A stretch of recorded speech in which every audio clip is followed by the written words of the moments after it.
देखो बच्चों, हम +1 का टॉपिक स्टार्ट करें, chapter number 13 limit and derivatives. ठीक है, देखो सबसे पहले हम क्या करेंगे, लिमिट के लिए नोटेशन देखेंगे। ठीक है, नोटेशन फॉर लिमिट।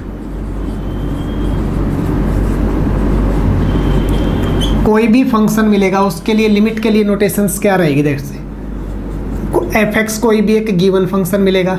f(x) क्या मिलेगा हमें, कोई भी एक गिवन फंक्शन। ठीक है, अब इस फंक्शन के बाहर वो LIM लिखेगा। इस LIM को हम बोलते हैं लिमिट। लिमिट किस फंक्शन के ऊपर है, f(x) के ऊपर है।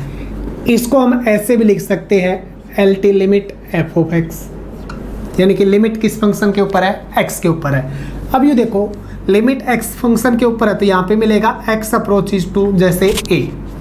LIM का मतलब लिमिट x किसको अप्रोच कर रहा है, इसके लिए हम बोलते हैं अप्रोचेज टू, अप्रोच टू या फिर गोज टू। यहाँ पे लिख देगा limit x approaches to alpha, यानी लिमिट x किसको अप्रोच कर रहा है, अल्फा को, और अंदर क्या मिलेगा, f(x). अब यहाँ पे देखो, लिमिट अगर x अप्रोचेज टू a है तो हम क्या करेंगे, x की जगह a पुट कर देंगे। यहाँ पे x की लिमिट कौन है, अल्फा, तो x की जगह क्या पुट करेंगे, हम अल्फा पुट करेंगे। ठीक है, जैसे आप एक एग्जांपल लेते हैं, limit x approaches to alpha f(x). देखो क्या लिखेंगे, लिमिट x किसको अप्रोच कर रहा है, अल्फा का, तो हम x की जगह क्या पुट करेंगे, अल्फा। अब x की जगह अल्फा पुट करेंगे तो यहाँ पे वैल्यू देखो क्या आएगी हमारी, f(a). हमारी वैल्यू क्या आएगी, f(a). अब यू देखो, जब हमें वैल्यू f(a) मिलेगी तो उसकी दो चीज है, या तो वो वैल्यू फाइनाइट मिलेगी या वो वैल्यू इनफाइनाइट मिलेगी। इनफाइनाइट लिखा मतलब इन्फिनिटी मिलेगी। अगर हमें वैल्यू फाइनाइट मिली है तो हम क्या लिख देंगे, वही हमारा क्या हो जाएगा, आंसर। ठीक है, ठीक। इनफाइनाइट मिलेगा तो हम लिख देंगे आंसर उसका क्या है, इनफाइनाइट जैसा। जैसे एक एग्जांपल लेते, limit x approaches to 1, x² plus x plus 1। देखो क्या मिला, x किसको अप्रोच कर रहा है, 1 को। तो देखो पहला काम क्या था, कोई भी फंक्शन दे रखा है तो हम पहला काम करेंगे उसके अंदर लिमिट पुट। अब लिमिट पुट करके चेक करेंगे हमें क्या मिला है क्या नहीं मिला। देखो लिमिट पुट करते हैं, x की जगह 1 पुट करना तो क्या आएगा, 1 का स्क्वायर प्लस x की जगह 1 फिर प्लस 1। तो आंसर देखो 1 का स्क्वायर क्या मिला, 1 प्लस 1 प्लस 1 इंप्लाइज 3, यानी कि हमें एक फाइनाइट वैल्यू मिली है तो हम क्या लिख देंगे, 3 हमारा क्या हो गया, आंसर। ठीक ठीक, अगर हमें फाइनाइट वैल्यू मिली है तो आंसर आएगा, तो उसी को हम लिखेंगे लिमिट एग्जिस्ट। हमारी लिमिट क्या कर जाएगी, एग्जिस्ट कर जाएगी।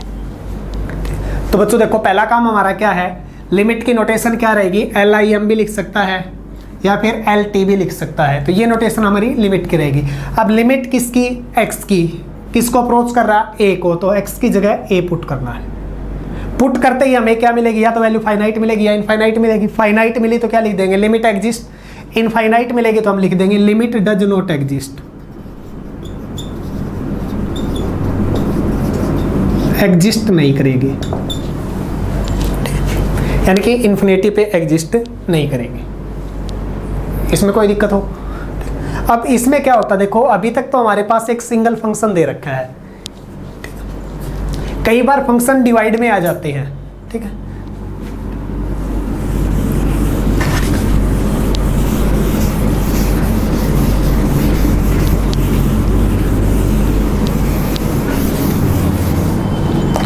तो हमारा पहला काम क्या रहेगा, जैसे एक और क्वेश्चन लेता हूं मैं, limit x approaches to alpha f(x) divide by gx। अब देखो पहला काम हमारा क्या था, सबसे पहले हम लिमिट पुट करेंगे फंक्शन के अंदर। अब देखो फंक्शन के अंदर लिमिट पुट करी तो हमें क्या मिला, f(α) डिवाइडेड बाई g(α), ये मिलेगा। अगर मैं कह देता हूं कि ये वैल्यू मेरी लिमिट एग्जिस्ट कर रही है, अब ध्यान से सुना जो कह रहे हैं, ये वैल्यू हमारी लिमिट एग्जिस्ट कर रही है। अब ये बताओ लिमिट एग्जिस्ट कब करती है, जब हमारा आंसर इन्फिनिटी हो या फिर फाइनाइट हो। लिमिट एग्जिस्ट हमारी कब करेगी? पहली चीज हमारा इन्फिनिटी नहीं होना चाहिए। अब यू देखो ये एग्जिस्ट कब करेगी? इफ नीचे वाली वैल्यू नॉट इक्वल टू क्या होनी चाहिए? 0। तो लिमिट हमारी क्या कर जाएगी? एग्जिस्ट कर जाएगी। अब कई बार बच्चों क्या होता है, देखो हम लिमिट पुट करते हैं, अब लिमिट पुट करके मेरे को मिला ये, अब ये पुट करने के बाद बाई चांस मेरा आंसर 0/0 फॉर्म हो, ठीक, इन्फिनिटी बटा इन्फिनिटी फॉर्म आ जाए, 0/0 फॉर्म आ जाए पुट करने पर, या इन्फिनिटी बटा इन्फिनिटी फॉर्म आ जाए, ठीक है। जैसे मैं एक एग्जांपल भी लेता हूं साथ साथ, limit x approaches to 1 x² - 1 divide by x - 1। अब देखो पहला काम हमारा क्या रहेगा, जो फंक्शन दे रखा है उसके अंदर हम लिमिट पुट करेंगे। अब देखो लिमिट पुट करते हैं तो x की जगह 1 पुट करना, पुट करके देखना क्या मिलेगा, x की जगह 1 तो 1 का स्क्वायर - 1 अपॉन में 1 - 1 यही मिलेगा। अब 1 का स्क्वायर 1 - 1 0, 1 - 1 0, तो आंसर क्या मिला हमारा 0/0 फॉर्म। मीन्स हमें ऐसी फॉर्म मिली है 0/0 या इन्फिनिटी बटा इन्फिनिटी। जब भी बच्चों अगर ऐसी फॉर्म आ जाए तो उनको हम बोलते इनडिटरमिनेट फॉर्म।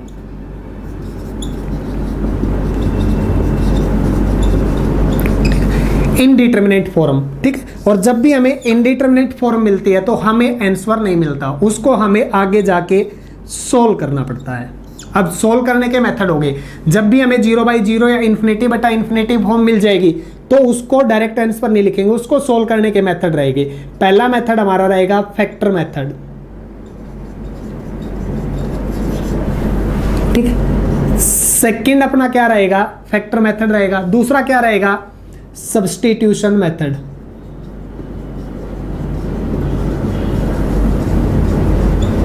सब्स्टिट्यूट करके निकालेंगे। तीसरा हमारा क्या रहेगा सोल्व करने के लिए, रैशनलाइजेशन मेथड।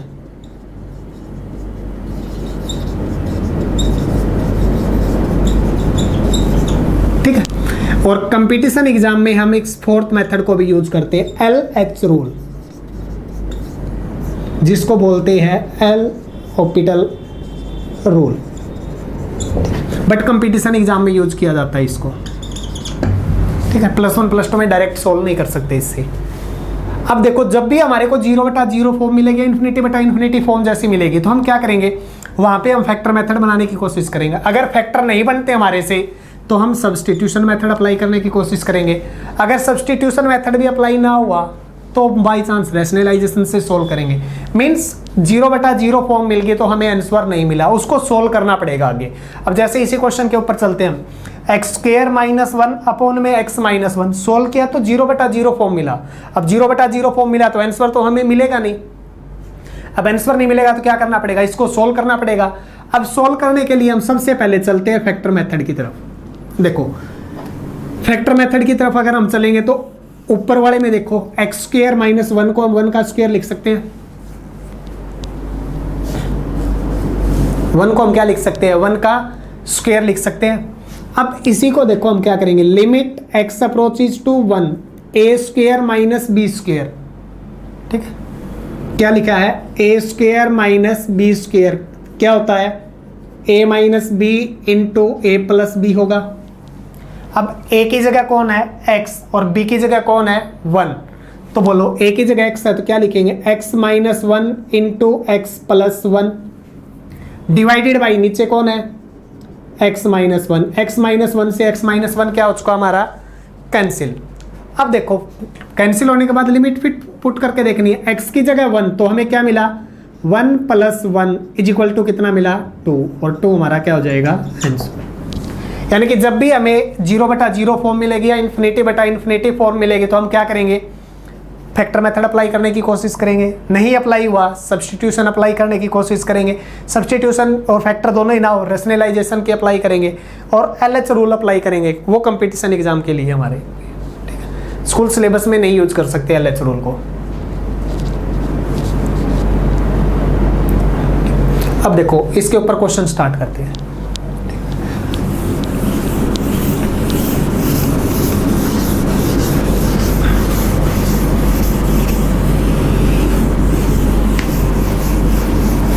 तो पहला काम हमारा क्या रहेगा, जब भी लिमिट का क्वेश्चन देगा तो हमारा सबसे पहला स्टेप क्या रहेगा, डायरेक्ट लिमिट पुट करेंगे। ठीक, लिमिट पुट करने के बाद हमें फाइनाइट या इनफाइनाइट के ऊपर चेक करेंगे। इनफाइनाइट मिला तो लिमिट डज नॉट एग्जिस्ट, और फाइनाइट मिला तो लिख देंगे लिमिट एग्जिस्ट। उसके बाद में अगर हमें फाइनाइट मिला तो लिमिट एग्जिस्ट, इनफाइनाइट मिला तो नॉट एग्जिस्ट, 0/0 या इन्फिनिटी जैसा मिला, इनको बोलते हैं इनडिटरमिनेट फॉर्म। ठीक, तो वहां पे हम उसको क्या करेंगे, सोल्व करके चलेंगे। ये चीज से क्या है। अब उससे अगली एक और चीज पढ़ते, देखो limit x approaches to a, इसका एक्चुअल मीन क्या होता है, x जो है वो a के इक्वल नहीं है, x जो है वो बिल्कुल a के इक्वल नहीं है, बट बिल्कुल अप्रोक्सीमेट है। जैसे a ये है बिल्कुल a के नजदीक है, नियर अबाउट में, लेकिन एक्चुअल a के इक्वल नहीं है। फिर भी हम x की जगह क्या पुट करते हैं, लिमिट में a, यानी कि limit x approaches to a, और यहाँ पे fx लिख देगा। तो fx हमें कौन सा पिक करना है, ऐसा पार्ट पिक करना जो x a के एक्चुअल इक्वल ना हो। ठीक है, अब फंक्शन आने के बाद हम क्या करेंगे, उसके अंदर लिमिट पुट करेंगे। लिमिट पुट करने के बाद क्या मिलेगा, फाइनाइट मिला तो वही आंसर, इन्फिनिटी मिला तो लिमिट डज नॉट एग्जिस्ट। अगर ये फॉर्म मिली तो हम उसको सोल्व करेंगे, और सोल्व करने के बाद क्या लिखेंगे, हम अपना आंसर लिखेंगे। अब देखो एक्सरसाइज की क्वेश्चन लेते हैं।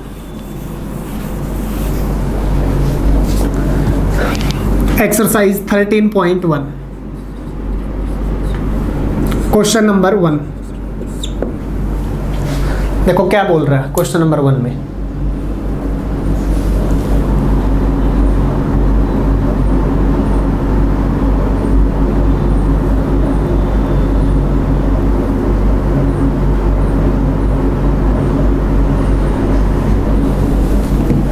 देखो पहला क्वेश्चन क्या है, limit x approaches to 3x + 3।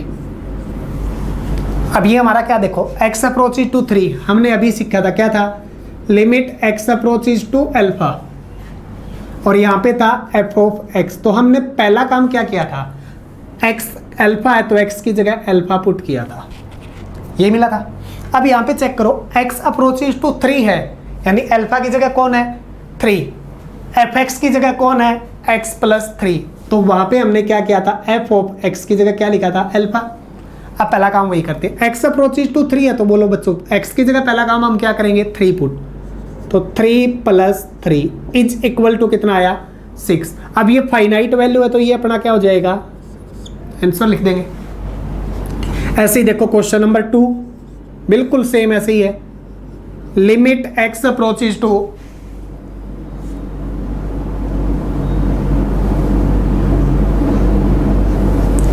Pi x - 22/7।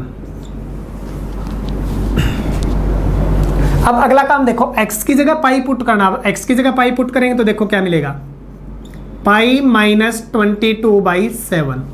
अब कई बच्चे यहाँ पे देखो मैक्सिमम गलतियाँ क्या करते हैं, वो पाई की जगह 22/7 लिख देते हैं। अब ध्यान रखना, पाई की वैल्यू इक्वल टू 22/7 नहीं है, पाई इज अप्रोक्सीमेट टू 22/7 लिखते हैं। पाई की वैल्यू अप्रोक्सीमेट होती है 22/7 के। अब यहाँ पे पाई की जगह अगर 22/7 लिखेंगे तो एक्चुअल वैल्यू है नहीं, अप्रोक्सीमेट वैल्यू 22/7 होती है, या फिर आप यूज करते हैं 3.14, वो अप्रोक्सीमेट वैल्यू होती है उसकी। तो यहाँ पे ये गलतियाँ नहीं करनी कि पाई की जगह 22/7 लिखो और फिर 22/7 से ये कैंसिल, 0 आंसर आ गया, गलत हो जाएगा। यानी कि पाई एक इरेशनल नंबर है, 22 एक रैशनल नंबर है, दोनों नंबर इक्वल नहीं है। अब इक्वल नहीं है तो दो नंबर इक्वल हो गए तभी तो डिफरेंस 0 आएगा। तो ये दोनों नंबर इक्वल है ही नहीं, तो इसका मतलब आंसर 0 नहीं आएगा अपना। पाई की वैल्यू 22/7 नहीं लिखनी यहाँ पे, ठीक है, वो अप्रोक्सीमेट वैल्यू होती है। तो अपना आंसर क्या रहेगा, 22/7 नहीं लिखना, तो यही अपना आंसर हो जाएगा। अब ऐसे ही देखो अगला क्वेश्चन, क्वेश्चन नंबर 3 में क्या बोल रहा है, limit r approaches to 1 pi r square. अब देखो पहला काम हमारा क्या था, लिमिट अगर r अप्रोचेज टू 1 है तो r की जगह पहला काम 1 पुट करना है। तो बोलो आंसर क्या रहेगा, पाई इंटू आर की जगह 1 तो 1 का स्क्वायर। आंसर देखो क्या आया, पाई इंटू 1 का स्क्वायर 1, पाई इंटू 1 क्या आएगा पाई। अब एक फाइनाइट वैल्यू है तो ये अपना क्या हो जाएगा आंसर, यानी लिमिट भी एग्जिस्ट करेगी और अपना आंसर हो जाएगा। नेक्स्ट क्वेश्चन देखो, क्वेश्चन नंबर 4 में क्या बोल रहा है,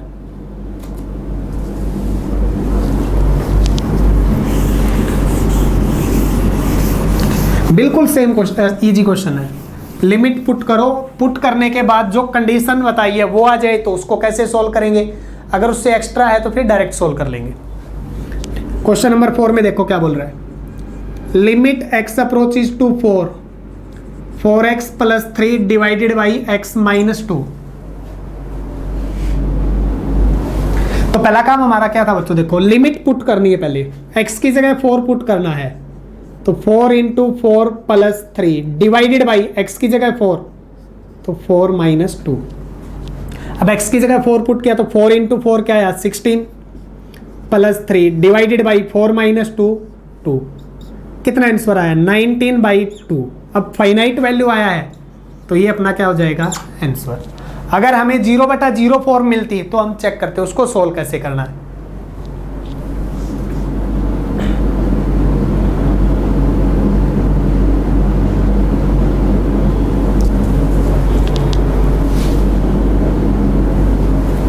उससे अगला क्वेश्चन देखो, क्वेश्चन नंबर 5,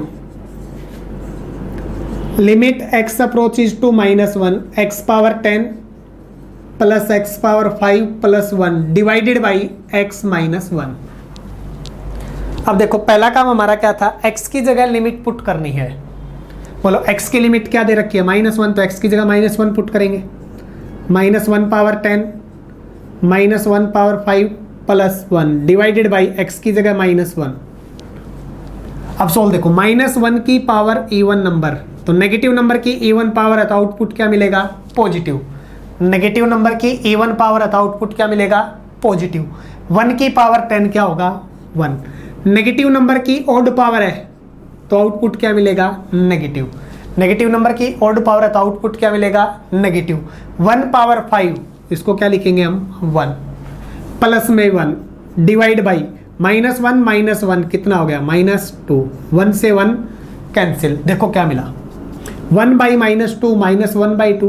अब यू चेक करो क्या ये 0/0 फॉर्म है, नहीं है। अब 0/0 फॉर्म नहीं है तो फाइनाइट वैल्यू है, तो यही अपना क्या हो जाएगा आंसर। कोई दिक्कत हो तो अपनी पहली वीडियो क्या रहेगी, अपनी कोई भी क्वेश्चन दे रखा होगा लिमिट पुट करेंगे, पुट करने के बाद अगर फाइनाइट वैल्यू मिलेगी तो वही अपना क्या हो जाएगा आंसर हो जाएगा।